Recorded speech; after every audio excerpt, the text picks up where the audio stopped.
Fala moçada, tudo bom? Nesse momento eu quero de antemão já pedir para você poder clicar e se inscrever, curtir esse vídeo para dar um apoio no canal e colocar também para receber notificações desse vídeo naquele sininho ali, tá legal?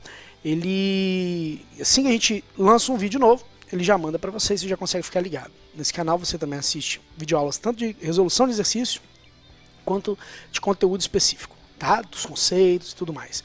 Muito bom para Enem, muito bom para estudar, para escola mesmo, tá bom?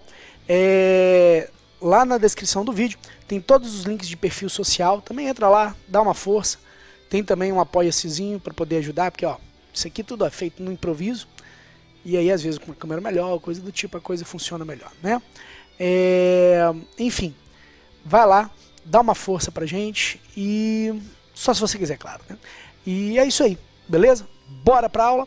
A aula hoje a gente vai falar sobre movimento circular uniforme, tá legal? E aí, vamos lá então, né? A gente vai ver o movimento circular uniforme, e dentro da ideia de movimento circular uniforme, ele envolve vários tipos de situações do seu cotidiano.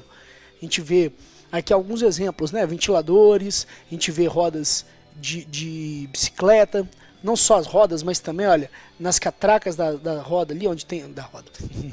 na catraca ali, onde você tem corrente e tudo mais. Você tem o próprio pneu, né? De carros, veículos e outros tipos, enfim. Catracas, isso aqui é muito comum também em relógios ou em sistema de roldanas, né? Então, isso tudo aqui é descrito por movimento circular, tá legal? E aí a gente vai ver as características desse movimento circular, beleza? Ok, vamos lá então. A gente vai começar falando um pouquinho sobre ângulos no movimento circular, ok? E aí quando a gente repara assim, olha, a gente tem até uma extrapolação, porque, por exemplo, o conhecimento que a gente tem sobre o movimento circular nos permite uma série de situações, inclusive funcionar de maneira sincronizada os satélites de comunicação, né, ao redor do globo. Por quê? Porque eles descrevem, na verdade, uma órbita ao redor do globo quase circular, sabe? Muito próximo de circular, ok?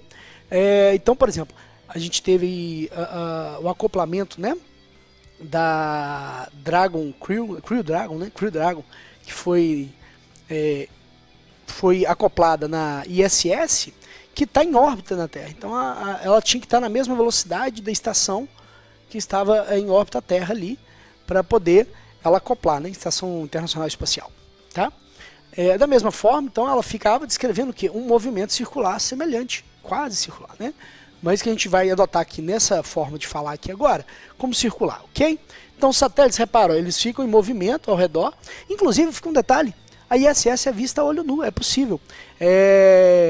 Se vocês tiverem curiosidade, comenta aí, que depois eu deixo o link de aplicativos que possam fazer você acompanhar quando, em qual horário, em qual parte do céu ele passa, para vocês tentarem acompanhar ele.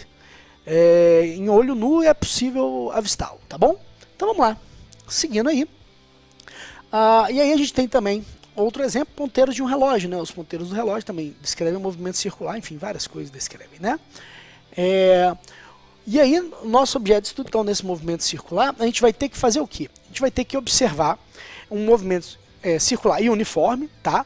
Suas definições dentro do processo e também a velocidade escalar instantânea, que também vai apresentar uma intensidade constante nesse movimento, tá? No movimento circular, ele pode ser tanto acelerado quanto retardado, ok?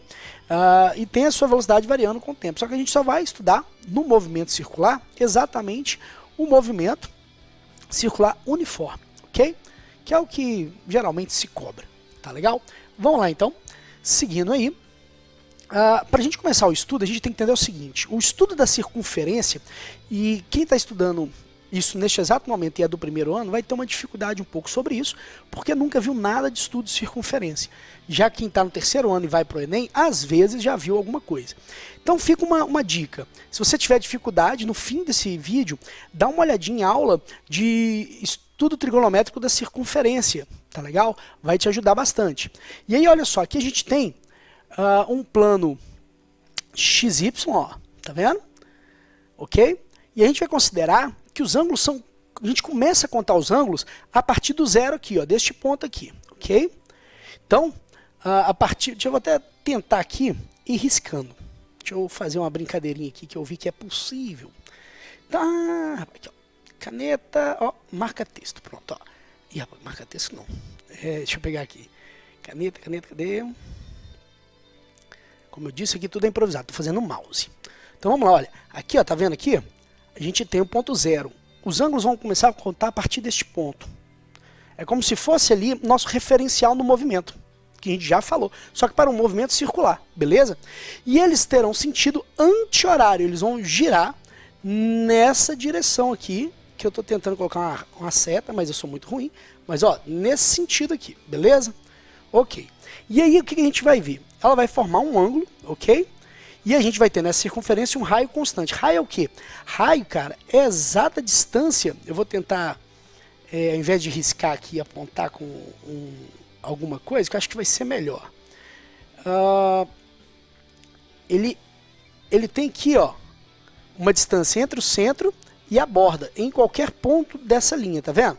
Essa distância, ela é constante, a gente chama de raio, beleza? Então, raio é a distância do centro até a borda, legal? Então, vamos seguir a ideia. Então, vamos supor o seguinte, ó, a partir do ponto zero até o ponto P, nós temos duas coisas de observação ali, 2 pontos de observação. Vai ficar estranho porque é ponto, né? Ponto. Mas sim, ponto de observação. Primeiro é o seguinte, ele descreve uma linha, tá vendo? Essa linha que ele descreve para fazer esse deslocamento, a gente chama de linear. É uma linha, então, linear. Só que quando ele cobre essa linha toda, ele está varrendo uma certa quantidade de ângulos. Esse ângulo varrido está aqui, ó. Tá vendo? Ó? Esse ângulo varrido está nesse ponto aqui. E aí, olha, a gente chama esse ângulo de ângulo θ. Poderia ser qualquer símbolo, mas a gente colocou θ. Tá legal? E aí, ele vai uma quantidade de ângulos. Então, na medida que ele anda linearmente lá, ele vai uma quantidade de ângulos. A gente sabe que medidas lineares de uma circunferência é dado por 2πr. Então, guarda isso aí que daqui a pouco a gente vai resgatar essa ideia. Ok? E aí, o que eu quero que vocês observem? Se a gente definir, aliás, a gente define, não, por definição, a gente fala que essa varredura de ângulos, a gente fala que ela varre em radianos. E um radiano equivale exatamente a 57,3 graus. Por que isso? Porque ele faz por questões de ser proporcional ao número π. Ai, como assim, professor? Estou dizendo o seguinte, daqui, completando uma volta inteira, ok? A gente vai ter 2π radianos. Π é 3,14. 2 vezes 3,14, 6,28. Claro que é aproximadamente, né, gente? Tem uma dízima ali, mas 6,28, ok? Então eu tenho 6,28 vezes o valor de radianos que ele está descrevendo. E aí vai dar exatamente 360 graus. Tá legal? Então vamos lá. Seguindo essa ideia, então a gente está dividindo, de certa forma, a circunferência nesse propósito. Tá legal?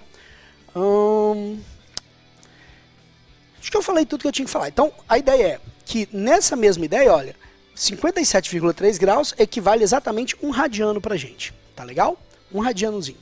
E aí, a gente tem, então, π radiano igual a 180 graus. Quer dizer, π 3,14 vezes o valor de radianos, né, equivale para a gente, então, 1 radiano, 57,3.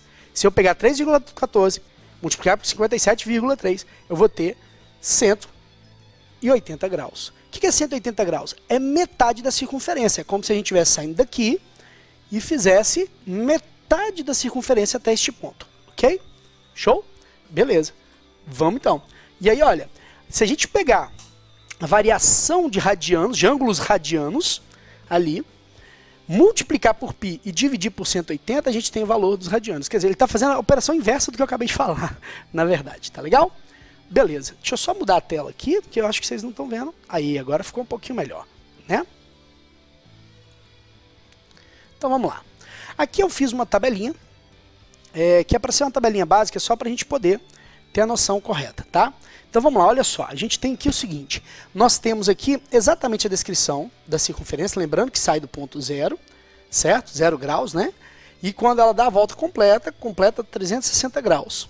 E aí eu dividi a circunferência em 4 partes.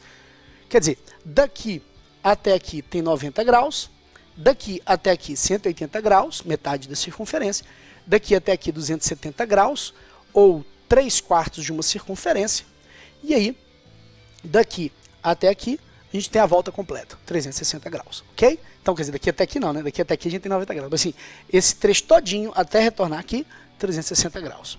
Então, vamos deixar claro o seguinte, olha só. Lembra a distância, raio, né? Ó, beleza? Então, o que a gente tem aqui, ó? Vamos lá. De 0, então 0 radianos, até aqui, a gente tem metade de π. Afinal, a circunferência total é 2π, né? Então, aqui a gente tem metade de 2π para 90 graus. Depois, para 180 graus, a gente tem 1π, já que o total é 2π. 360, 2π. 180, 1π. Certo? 90 graus, metade de 180, meio π. Meio π, 3,14, hein, gente? Tá? Ah, professor, tenho dificuldade disso. Então, volta a dizer, no finalzinho dessa aula, dá uma olhadinha em aula de circunferência, deve ter aí no YouTube N, né, de matemática. Na verdade, isso é matemática até. Então, vamos lá. E aí, depois a gente tem 3 sobre 2π, e aí, completando no finalzinho, 2π, redondinho, bonitinho, show, luxo, ok? Legal. Aqui é uma tabelinha, então, que a gente vai pensar o seguinte, olha, vamos supor, aqui 0, aqui meio π, aqui então a gente tem o quê? 90 graus, né? Metade de 90 graus seria 45, estaria mais ou menos por aqui, ó. Logo, ele teria que ser o quê? 1/4 de π. Legal? Então, por isso que ele está trazendo aqui, ó, por exemplo, 1/4 de π radianos é 45 graus. Tá legal? Então, ele está trazendo uma tabelinha com ideias gerais de quanto que dá cada valor bonitinho de radianos e tudo mais. Professor, mas eu vou ter que saber isso muito. Olha, não é comum trabalhar muito com radianos, mas é possível? É possível que tenha trabalhando com radianos, sim. Tá legal? Então, é importante saber também como lida com radianos. Tá legal? Então, vamos lá. Seguindo aí, então, vamos lá. Indo para o próximo. Então, como é que a gente vai definir deslocamento angular? Deslocamento angular, e a gente vai colocar isso, né, de acordo com o deslocamento linear, aquele que você já conhece da velocidade média tradicional, tá legal? Então, como é que a gente vai relacionar isso tudo aí? Aí a gente vai ver aqui o seguinte, olha. Aqui, olha, imagine que saiu desse ponto e veio para esse ponto, por isso que a gente tem essa setinha. Legal? Quando faz isso, o raio, essa parte azul aqui, ó, ele está andando, varrendo toda essa área da circunferência aqui, não é isso? Toda essa área aqui dá um ângulo que ele está varrendo para varrer essa área, quer dizer, tem um ângulozinho ali. Esse ângulo a gente chama então de variação angular, ou variação de deslocamento angular, ou deslocamento angular. Tá legal? E aí essa linhazinha aqui, ó, que ele percorre em cima da linha, se você pegasse essa parte, puxasse e virasse uma linhazinha, a gente tem então deslocamento linear. Deslocamento linear você conhece, tá? Isso aqui é movimento retilíneo uniforme. Mas, professor, mas não é circunferência? É, mas você está jogando uma linha na curva para se tornar uma reta, tá? Então, se você pegar como se fosse uma linha, um barbante, que está assim fazendo uma voltinha e fala assim, vou esticar para ver que tamanho que dá, ele não vira uma reta? Vira. Então, esse é o cara que seria o nosso ΔS, que a gente já conhece. A gente chama de deslocamento linear. Então, quando a gente estudou velocidade média tradicional, no caso, movimento retilíneo, a gente estava estudando um movimento linear. Agora, é um movimento que circular, não é isso? E aí, esse movimento circular, ele tem essa descrição desta forma, em que essa linha aqui para a gente é um deslocamento, tá? Que representa, no caso a linha laranja, né? Representa um movimento linear. Então seria você pegar aquela linha que está passando ali, mas fazendo a curva e falar, deixa eu esticar e ver o tamanho. Aí você vê o tamanho dela. Beleza? E aí, do lado ali, você tem um deslocamento em ângulos. Então aí sim seria tipo, tá indo do ângulo, tô inventando aqui, gente, do ângulo 20 para o ângulo 30. Quantos graus ele deslocou? Deslocou 10 graus, né? De 20 graus para 30 graus. Tá legal? O que também poderia ser medido em radianos, tá? Então vamos lá. Então, ó, deslocamento em radianos, angular, lembra? Θ é ângulo, é igual a ΔS, ó, ΔS dividido pelo raio. ΔS é quem? É essa linhazinha que a gente estava falando, dividido pelo raio, essa linha azul, a distância entre o centro até a borda, ok? Dessa circunferência. E a gente pode também falar que ΔS, tá? ela é o quê? Ela é o deslocamento angular, tá? Multiplicado pelo raio, ok? Então a gente consegue determinar, olha, um paralelismo entre o linear e o angular, ok? Vamos lá então. E aí eu trouxe aqui um exemplozinho e dizendo pra gente como é que as coisas funcionam. Vamos lá, olha só. Eu quero que vocês entendam que aqui neste ponto, ó, em toda a circunferência a gente vai ter tanto deslocamento linear quanto angular, tá? Ele vai ser verificado sempre positivo e no que? Em sentido anti-horário. Legal? Por isso que eu tenho que ir do ponto 1, quando o tempo é inicial, tempo 1, até um ponto 2, num tempo 2. Então ele está indo em anti-horário, sentido anti-relógio de ponteiro, contrário ao relógio de ponteiro, ok? E aí, é exatamente, só um segundinho, exatamente, ó, o que acontece nessa figura. Ela está indo o quê? Sentido, ó, anti-horário, beleza? É uma rodinha gigante, né? Com as pessoas sentadinhas ali na cadeirinha. E aí eu quero que vocês observem a setinha, sei lá, roxa, não sei que cor é isso, azul banana fosco. Vamos lá. Essa setinha roxa, olha, ela está dizendo pra gente para onde está em cada instante a velocidade linear desse corpo, tá? A velocidade linear desse corpo acompanha uma tangente nessa circunferência. Tangente, imagina que a circunferência, você tem uma linha que toca a circunferência em cada ponto dela. Então ele está demonstrando em cada ponto dela essa linha e a gente chama ela de tangente, por isso também pode ser velocidade linear ou velocidade tangencial. Tanto um quanto o outro nome também é possível de ser usado, tá? Se você vê em outro livro, alguma coisa do tipo, falando desta forma, também é aceitável, ok? E aí, então, a gente vai ter o quê? Que velocidade linear, a gente já sabe que é tratado como V, né? Do V igual a ΔS sobre ΔT, aquela coisa que você já conhece. E aí agora a gente vai ter uma velocidade angular que vai ser tratado com a letra ômega, tá legal? A gente não pode esquecer, há uma diferença. Por quê? Porque a velocidade linear é aquela que percorre uma linha. Então é a ideia do que ela percorre aqui, ó, em cima dessa linha bonitinha, que você consegue esticar, aquela coisa toda que eu falei. Agora, a velocidade angular é aquela que descreve ângulos, aquela que consegue varrer ângulos. No caso, essa linhazinha aqui, ó, tá vendo? Não é uma linha, ela está representando uma quantidade de ângulos que ela está varrendo para fazer esse deslocamento linear aqui em cima. Tá legal? Essa quantidade de ângulos tem um limite, sendo de 360 graus para completar a circunferência toda. Show? Beleza. Então vamos lá. A velocidade linear, essa da linha, é aquela que a gente já conhece, ΔS sobre ΔT. Já a velocidade angular é o quê? É a quantidade de ângulos que ele varre por unidade de tempo. Então vamos supor, ele varre 3 ângulos por segundo, 3 graus de ângulo por segundo, ou 1 pi radiano por segundo, ou, entendeu? É essa a ideia que a gente tem que pensar. Show? E aí o que acontece? É a quantidade de ângulos que varre aqui em relação ao tempo. E na linha é a quantidade de distância, quer dizer, o tamanho dessa linha, literalmente, varrida por uma quantidade de tempo. E aí a parte interessante é o seguinte, a gente consegue similaridades entre ambas, né? Já que a gente na anterior, a gente já tinha uma relação de uma grandeza com a outra junto, ó.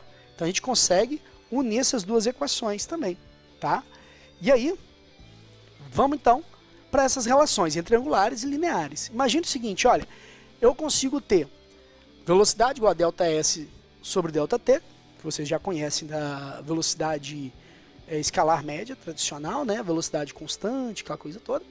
E aqui eu tenho a velocidade angular média, que é variação de ângulos radianos dividido por tempo, ok? E aí, lembrando essa fórmula, dá para ser jogada para dentro dessa. Então, ΔS pode ser o quê? Pode ser esse cara vezes R, né? Quer dizer, pode ser a variação dos ângulos em radianos vezes R. Lembrando que R é o quê? É o raio da circunferência, ok? E aí, dentro dessa ideia, o que a gente pode fazer? A gente substitui ΔS por quem? Por essa expressão, ok?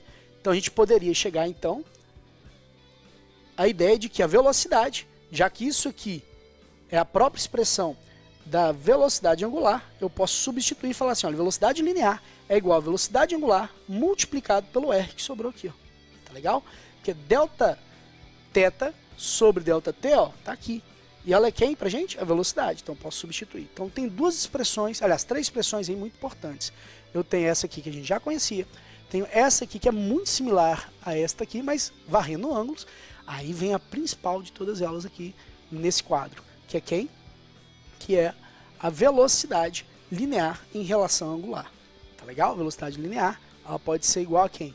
A angular multiplicada por r. Tá legal? Vamos lá então. Seguindo. A gente vai ter que saber que na circunferência a gente tem duas situações, né? Período e frequência. Vamos trabalhar um pouquinho o que seria período e frequência. Olha só, período, tá, e frequência estão relacionados a movimentos circulares. Por quê? Porque eles são movimentos periódicos, eles são movimentos que se repetem. Não é isso? Por exemplo, aqui ó, no slide, olha os ponteiros, como é que vão funcionando. Ó, eles vão se repetindo os ciclos. Aqui também o satélite ao redor da Terra vai repetindo o seu ciclo, né? Quando ele repete, são periódicos, ele tem um período para isso acontecer, né? E aí, sempre que eu tiver isso, eu vou ter que pensar o seguinte, o que seria o período? O período é o tempo que demora para completar apenas uma volta, tá legal? Então, vamos interpretar isso desta forma. Período é o tempo que leva para dar uma volta. Combinado? Guarda isso. Ok? Conceitualmente é essa a ideia. Então, olha só, período. O tempo que demorou para dar um número X de voltas. Ok? Se eu colocar aqui uma volta, aí eu meço o tempo. Legal? Beleza. Aqui por unidade de sistema internacional, o tempo tem que ser em segundos. Logo, se tiver minutos ou horas, você tem que converter. Já dando essa dica aí logo de cara. Beleza? Então, período, T, intervalo de tempo ΔT e N, número de voltas. Aí nós temos a frequência. O que é a frequência? Frequência é a quantidade de voltas que ele dá em um segundo. Quantidade de voltas que ele dá em unidade de tempo, que seria o segundo. O que seria essa quantidade de voltas que ele dá? Pensa comigo. Se eu fosse pensar assim, um dado movimento, ele tem um período, o tempo que leva para dar uma volta, igual um carro de Fórmula 1, leva, sei lá, tantos minutos para percorrer o circuito inteiro, dar uma volta completa no circuito, não é assim? Então, mas também tem o quê? O número de voltas que ele dá em algum tempo. Por exemplo, em uma hora ele dá quantas voltas? Certo? Ou em 20 minutos ele dá quantas voltas? Então você tem essas jogadas que são a frequência. Só que a frequência em Sistema Internacional de Unidades, lembra que tem que estar relacionado com segundos, já que o período também é segundos, tá? E aí o que a gente tem? A gente tem, então, frequência é o quê? É o número de voltas em um determinado tempo, tá? E esse tempo, lembrando, segundos, ok? Então, frequência é o intervalo de tempo em segundos e tem uma relação com o número de voltas. Só que o que eu quero deixar claro aqui para você é o seguinte, frequência ela tem, quando é em segundos, uma unidade chamada de Hertz, tá legal? Esse Hz aqui, ó. Hertz é o quê? É segunda elevada a menos 1. Professor, mas segunda menos 1... eu vou ter que lembrar disso. Então, na verdade a gente usa Hertz para não ter que lembrar disso. Mas se você não lembrar, segunda menos 1 é a mesma coisa que dividido por segundo. Tá legal? Então vamos dar uma olhadinha aí então. Repare que, olha só, a gente consegue obter então que a frequência é o inverso do período. Como assim, professor? Não estou entendendo. Opa, como assim não estou entendendo? Vamos dar uma olhada anteriormente, ó. Grava essa fórmula mentalmente aqui, ó. F igual a N sobre ΔT, beleza? Agora, olha, se a gente der uma retrocedida aqui nos nossos slides, a fórmula anterior é ΔT sobre N, é o inverso dela. Um era N sobre ΔT, frequência, e essa é ΔT sobre N, que é o período. Um não está o inverso do outro ali em ΔT com N? Se tá, eles são o inverso do outro. Então a gente pode dizer que frequência é o inverso do período. Frequência, N sobre ΔT é o inverso do período, que é ΔT sobre N. Tá legal? Então é um jeito também de a gente fazer essa leitura. Então, a fórmula anterior mais essas duas também são importantes de vocês terem ciência e conhecimento delas. Tá legal? Beleza. Vamos seguir então. E aí, uma função horária angular para o movimento circular uniforme. Vamos pensar um pouquinho. Olha, ele é um movimento circular uniforme. Aqui, a gente conhece o movimento linear. né, uniforme, ou movimento retilíneo uniforme, que era o que? O super sorvete, né? S igual a SO mais V vezes T. T a gente continua mantendo, que é tempo. A velocidade que a gente vai ter que mudar. Porque como é no movimento circular, qual é a velocidade no movimento circular? É o ômega, né? É a velocidade que varre ângulos, não é isso? Posição inicial, SO, lá vai ser pra gente o quê? O ângulo inicial, ou radiano inicial. E aqui a gente vai ter a posição final, então a gente vai ter que mudar para ângulo final. Então, a ideia é que seja a mesma relação, muito parecida, tá vendo? Muito parecida. Se você observar, olha, a escrita é a mesma. Por quê? Porque eu só estou mudando posição linear para posição de ângulos. E aqui eu estou mudando a velocidade, que aqui é linear, para a velocidade, o quê? Angular, que vai ângulos. Beleza? Então a gente pode dizer que a posição, as posições, né, inicial e final, são medidos em em radianos, desculpa, e a velocidade angular medida em radianos por segundo, ou quantos ângulos ele varre por segundo. Tá legal? E aí a gente vai entrar então na aceleração centrípeta. E eu fiz questão de colocar uma animaçãozinha de um gifzinho, tá? Esse gifzinho aqui, ó, ele está demonstrando para você o movimento que poderia ser da Lua, poderia ser, enfim, de satélites ao redor da Terra. Tá legal? Claro que é próximo de uma circunferência, não é exatamente uma circunferência não, tudo bem? E aí olha que interessante, por que ele se mantém preso e girando? Porque existe uma força gravitacional que puxa para o seu centro. Repara, toda vez puxa para o centro da Terra, ó. Só que essa força gera uma aceleração, tá vendo? Esse azinho, ó, esse azinho é de aceleração. Essa aceleração a gente chama de aceleração centrípeta, aceleração para o centro. Então, olha, não importa onde você olha nessa circunferência, A, B, C, D, E, F, G, H. Em qualquer ponto, sempre a aceleração centrípeta está apontando para o centro. Beleza? O centro de quem? O centro da Terra, neste caso. Tá legal? Então, a gravitação universal tem essa primícia, que a força gravitacional puxa para o centro do corpo. Assim, gera uma aceleração também para o centro do corpo. Agora eu quero que vocês observem o seguinte, a velocidade, repare que a velocidade vai mudando direção e sentido, mas a intensidade permanece constante. Por que isso? Porque, olha, ela faz com que se altere o tempo todo esse movimento, descrevendo o circular. Por quê? Porque essa velocidade que sempre é tangente a essa linha da circunferência, beleza? Está sempre tangenciando, está sempre tocando apenas um ponto nessa circunferência. É como se fosse assim, imagina você prendendo uma pedrinha, certo? Numa corda, e começasse a girar, sabe? Essa corda, ok? Por cima da sua cabeça. O que aconteceria? Você girando essa corda por cima da sua cabeça ali, ó, loucamente, beleza? Na hora que você vai girar em cima da sua cabeça, ela vai ter uma velocidade que vai estar fazendo ela girar, igual aquela velocidade que a gente chama de velocidade tangencial ou velocidade linear, porque está descrevendo em cima da linha, beleza? E a tua mão segurando a corda é uma aceleração centrípeta, está mantendo ela ligada ao centro, beleza? Se em algum momento você solta essa corda, ele vai seguir na linha daquela velocidade para onde ela estiver apontando. Ela vai disparar naquela velocidade. E enquanto se mantém segura, ela vai fazendo aquela circunferência em cima. Beleza? Da sua cabeça, no cara, né? Que você está girando sempre. Beleza? Show. Então, basicamente, é essa a ideia aí. Ficou entendido? Se não ficou entendido, pergunta depois, ou sei lá. A gente se vê, né? Vamos lá. Então, a aceleração centrípeta, ela pode ser determinada por quem? Pela velocidade linear, aquela velocidade que descreve uma linha, ok? A velocidade que descreve uma linha é velocidade linear. Então, a velocidade linear ao quadrado dividido pelo raio. Quem é o raio? É a distância de onde esse corpo está até o centro da Terra. Nesse caso do nosso exemplo, ou aqui nessa circunferência de lado, é a distância de cada um desses pontos que o corpo está ocupando até o centro. Beleza? Então, se você pegar a velocidade linear, a velocidade que ele está naquela linha ali, passando em cima daquela linha, e levar ao quadrado e dividir por R, você tem a aceleração centrípeta, essa aceleração que mantém ele preso ao centro. Tá legal? Show. Então vamos lá. E aí a aceleração também centrípeta, ela pode ser determinada como? Ela pode ser determinada ou por V quadrado dividido por R, que era a primeira, ou então pela velocidade angular ao quadrado multiplicado por R. E aí é um ajuste também da fórmula anterior. Tá legal? Tem relação com aquela fórmula anterior que a gente trabalhou. Ok? Seguindo aí, essas duas fórmulas são importantes, tá?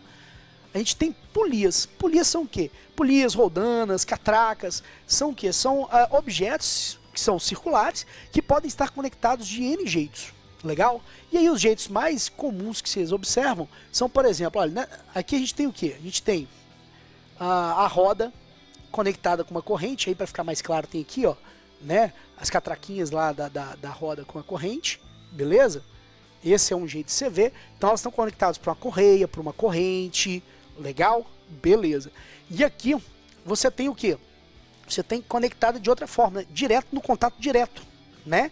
Mas ambos os casos, olha, você tem em ambos os casos uma conexão. Que conexão é essa? A conexão está aqui, ó, combinado? Da corrente, que dá uma conexão ou dá um contato direto lá com a borda da outra circunferência. Entendeu isso? Beleza, aqui é a mesma coisa, ó. A borda da circunferência entra em contato direto com a outra. Aí realmente, literalmente direto, né? Tá tocando ela diretamente. E aqui nós temos inclusive as rodas, tá, dessa bicicleta em contato direto com o solo. É como se fizesse um contato com o solo de maneira direta. E aí olha que interessante que a gente tem. Quando isso acontece, seja em qualquer desses três exemplos ou até que extrapolam outros tipos de exemplos semelhantes, que é quando de alguma forma as bordas da circunferência têm contato uma com a outra, tá legal? A gente vai ter ali uma situação em que a velocidade linear ela é igual. Quer dizer, a velocidade linear aqui, ó, a velocidade que descreve essa linha, elas serão iguais, tá legal? Porém, a angular não. Basta a gente ver que aqui faz mais voltas do que aqui. Ou se você tiver uma bicicleta também, você começa a girar, você vai olhar que a quantidade de giros que tem naquela catraquinha menor, de quando você diminui a marcha, né? Ou da catraca maior que está lá na frente, eu não sei o nome desses negócios de direito de bicicleta. Fazer o quê? Não sou entendido de bicicleta. Eu sou entendido de física. Então o que acontece? Essas catraquinhas girando, como elas estão conectadas com uma corrente, você consegue ver que a menor dá mais voltas do que a maior. Mas a velocidade linear delas é igual. Então, a linear é igual, como ela dá mais voltas, a menor dá mais voltas, a velocidade angular dela é maior do que a da outra. A angular é a quantidade de ângulos que ela varre. Já a linear é aquela linha retazinha que tem relação. Então, o que a gente vai ter? A gente vai ter que a velocidade linear entre A e B é constante, quer dizer, é igual, tá? Então, a velocidade de A é igual à velocidade de B, a linear. Aqui também, a de A e a de B igual, e também aqui a ideia de um pneu, de uma roda, né, com a outra roda no chão, também igual, tá bom? Vamos seguindo na ideia. E aí, a gente sabe então que a velocidade linear é quem? A gente já viu lá atrás. Velocidade linear é a velocidade angular multiplicada pelo raio, não é isso? Então a gente pode pegar aqui e falar assim, olha, velocidade em A, velocidade linear em A, vai ser a velocidade angular em A vezes R, que é o raio de A. Raio, distância do centro até a borda. E depois, a velocidade linear de B vai ser igual à velocidade angular de B multiplicada por R de B, quer dizer, raio de B. Beleza? E aí, ó, mamão com açúcar. Se você tem essa conexão, em relação ao raio, se o raio for maior, o que vai acontecer? A velocidade angular vai ser menor, né? Então a gente consegue traçar até proporções aí dentro dessa brincadeira. Mas vamos lá. Uma outra forma de olhar é quando as polias, as roldanas, ou enfim, né, esses objetos aí, as catracas, né, estão conectadas. Uma delas era conectando pelas suas bordas, né, pelas suas partes mais externas. Essa agora é o que? Elas estão conectadas pelos seus centros. Imagine duas rodas aqui, ó, onde você tenha o centro conectado por algum tipo de objeto que os conecte. Aqui também a gente tem a mesma coisa, olha, dá uma olhadinha. A gente tem aqui o motor, e esse motor está girando, esse bastão aqui que está conectado ao centro de cada uma dessas duas polias ou roldanas ou, enfim, catracas que estejam ali. A gente tem também a mesma ideia, tá vendo? Elas estão conectadas todas pelo seu centro. Se liga nessa parada, hein? Aqui, ó, mesma ideia, ó, todas pelo seu centro. Tá vendo? Aqui, inclusive, aqui é o motor, né? O funcionamento de um motor. Esse eixo aqui está correndo aqui no meio, ó, e está girando essas polias internas aqui, que é chamada virabrequim, se eu não estiver enganado. Quem for de mecânica aí me corrige, mas eu acho que é virabrequim o nome disso. E aí o que acontece? Quando ele gira, ele está fazendo algum esquema ali, tá? Porque eles estão conectados pelo seu centro, já não é mais pela borda. Aqui, ó, o relógio também tem essa mesma função, eles estão conectados pelo centro e não pela borda, ok? E aqui num toca-disco, aí é uma coisinha mais antiga, talvez a galerinha mais nova aí não lembra, mas toca-disco é a mesma coisa, eles são conectados todos o disco mais o que seria, tem um nome, cara, a bandeja do disco mais o disco estão conectados por um mesmo centro. O que isso vai traduzir pra gente em termos significativos? Que a velocidade angular será igual. Por quê? Porque quando girar esse eixo, a quantidade de ângulos que essa rodaninha girar, vai girar exatamente igual a outra rodaninha, em termos de ângulo. Se a velocidade angular de ambos for igual, porque estão conectados pelo seu centro, isso significa dizer que a velocidade linear é diferente. Tá legal? E aí, ela será em que medida? Que quanto maior o raio, menor a velocidade, menor o raio, menor a velocidade angular. Quanto maior o raio, velocidade linear, desculpa. Quanto maior o raio, maior velocidade linear. Vamos dar uma olhada nessas observações. Então eu falei o quê? Que as velocidades angulares são iguais, porque eles varrem a mesma quantidade de ângulos por estarem conectados no mesmo eixo, no mesmo centro, ok? Legal. A ideia do motor aqui, inclusive, é talvez o jeito mais simples de perceber isso, né?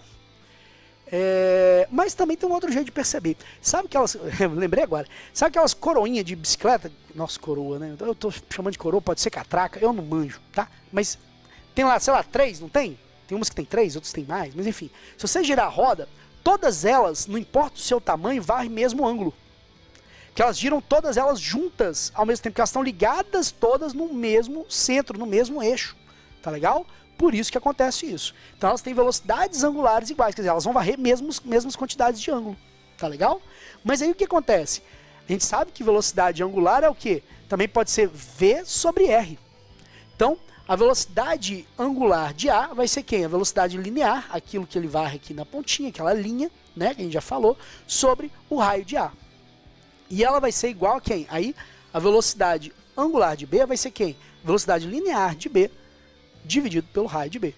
Percebam? Então a gente vai ter essas conexões, tá legal? E aí, para fechar, o que eu quero que vocês entendam? Que as relações de uma com a outra é que vão facilitar esse processo, vocês entenderem essa conexão. Tá legal? Ok. E aí, por conclusão, uma coisa que não acontece na outra, nessa acontece, que é o quê? Eles vão ter a mesma frequência, já que varre a mesma quantidade de ângulos, na hora que eles fizerem movimentos que são periódicos, que varrem a mesma quantidade de ângulos, eles vão ter a mesma frequência, mesma quantidade de voltas em dado tempo. Tá legal? E o mesmo período, inclusive, também. Mas enfim, não vou entrar na mérito não, né? Mas, entenderam a ideia? Show. É isso, terminamos. Então, olha só, eu vou pedir novamente, não se esquece de curtir, compartilhar, aquela coisa toda que você já sabe, ajudar no canal, compartilha aí no seu Facebook, Twitter, Instagram, dá uma força, tá massa?